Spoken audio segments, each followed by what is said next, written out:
채널 구독과 시청해주셔서 감사합니다. 좋은 하루 되세요. 장덕 사망 이후 외로움에 병든 한 천재의 그 절망의 끝. 장덕의 짧은 음악인생 공개. 지금은 노래는 물론 곡을 쓰고 밴드를 지휘하는 실력파 여성 뮤지션이 제법 있지만 1980년대까지만 해도 여성 싱어송라이터를 보기는 힘들었다. 음악에 관한 한 여성의 존재 영역은 어디까지나 가수에 머물렀다.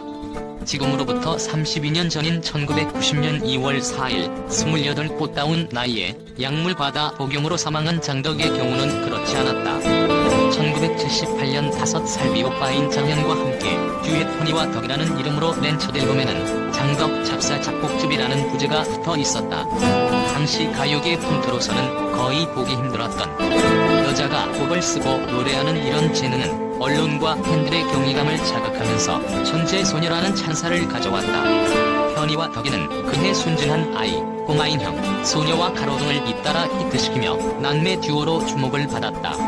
이때 장덕 나이 겨우 16살의 여고생이었다. 더구나 이 곡들 상당수가 더 어렸을 적인 중학생 때 작곡해놨던 것이라는 사실을 알고 사람들은 더 놀랐다.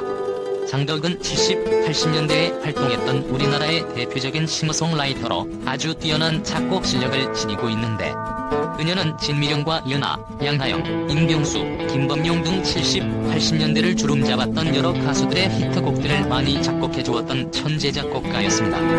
여성 작곡가가 거의 전무했던 70년대에 여성 작곡가 1호로서 당대의 많은 히트곡들을 작곡해서 큰 명성을 쌓았던 장덕은, 그리고 장덕은 작곡과 노래만 잘한 것이 아니라 얼굴도 상당히 예쁜 수준급의 미인이었답니다.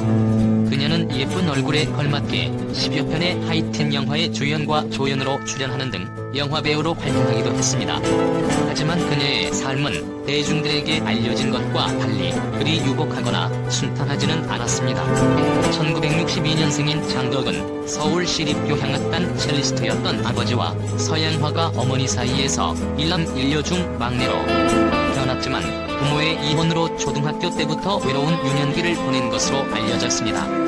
이혼 후 동양 철학에 심취한 아버지를 따라 서울 도봉산 아래 작은 사찰에 머물던 어린 장덕은 남의 집가정 교사로 일하던 오빠가 귀가할 때까지 텅 빈 방 안에서 혼자 기타를 치며 외로움을 달랬습니다. 첼로, 피아노, 그림, 글짓기에 뛰어난 재능을 보였던 장덕은 이 때문인지 초등학교 6학년 때부터 어설프지만 스스로 노래를 만들어 부르기 시작했죠. 하지만 불우했던 가정사 때문인지 그녀가 만든 곡들은 나이에 걸맞지 않게 어둡고 쓸쓸한 내용들이 대부분이었습니다. 그녀의 출세작인 소녀와 가로등만 해도 중학교 3학년 여학생의 감수성이라고 하기엔 믿어지지 않을 만큼 깊은 슬픔과 외로움이 절절히 배어 있습니다. 사춘기가 되면서 장덕의 성격은 더욱 침울해졌습니다. 급기야 아버지에 대한 반발심으로 가출을 하는가 하면 수면제를 먹고 음독 자살을 기도하기까지 했습니다.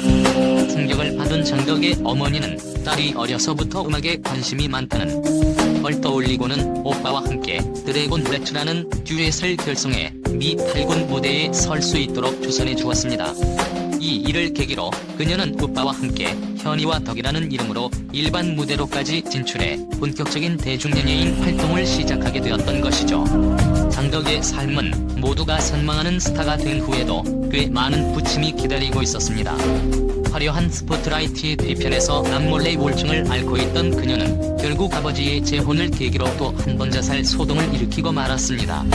하이틴 스타의 자살 소동은 팬들에게도 큰 충격이었죠. 공맥을 끊고 자살을 기도했던 그녀는 결국 고등학교 졸업식을 앞둔 79년 말 국내 활동을 모두 접고 미국에 있던 어머니를 찾아 도망치듯 태평양을 건너고 말았습니다. 장덕은 유학 초창기부터 자신을 살뜰히 돌봐주던 은재미 교포와 결혼해 서서히 마음의 안정을 찾는가 싶었죠.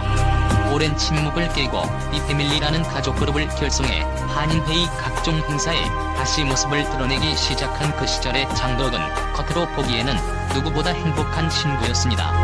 하지만 그녀의 마음속에는 자신도 모르는 사이에 지독한 향수병이 파리를 틀고 있었죠.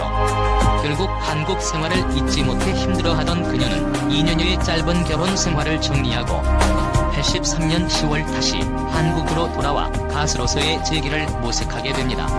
하지만 어린이 가수의 자살 소동이 찍힌 주홍발 씨는 생각보다 큰 걸림돌이었습니다. 결국 장덕은 서라벌 레코드와 3년간 1,000만 원이라는 굴욕적인 조건으로 전속 계약을 맺고 날 찾지 말아요, 수렁에서 건진 내 딸 등의 노래를 발표할 수 있었습니다. 가수 활동의 공백기를 극복하는 것은 생각처럼 쉽지 않았습니다. 장덕 역시 음반에 대한 미적지근한 반응을 통해 몇 년 사이에 완전히 잊혀버린 자신의 현실을 받아들이지 않을 수가 없었습니다. 시리에 빠진 그녀는 가족들에게 연락도 하지 않고 한남동에 있는 자취방에 틀어박혀 외로움을 곱씹었습니다.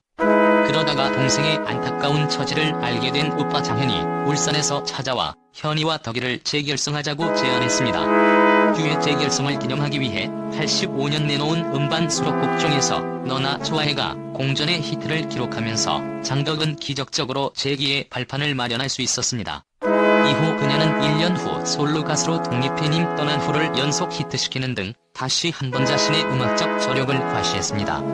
이은하가 불러 큰 인기를 모은 미소를 띄우며 나를 보낸 그 모습처럼 역시 장덕이 만든 곡이었죠. 하지만 운명은 이번에도 그녀의 편이 아니었습니다. 그렇게 완벽해 보였던 장덕이 1990년도에 젊은 나이에 갑작스럽게 사망해서 큰 충격을 주었습니다. 자신의 오빠가 자신의 가수 활동을 돌보아주다가 과로로 설암에 걸렸다는 자책감과 그리고 이혼 후 홀로 살아가면서 겪게 되는 외로움, 그리고 오빠 병간호를 하다가 생긴 불면증으로 그녀는 몹시 괴로워했다고 합니다.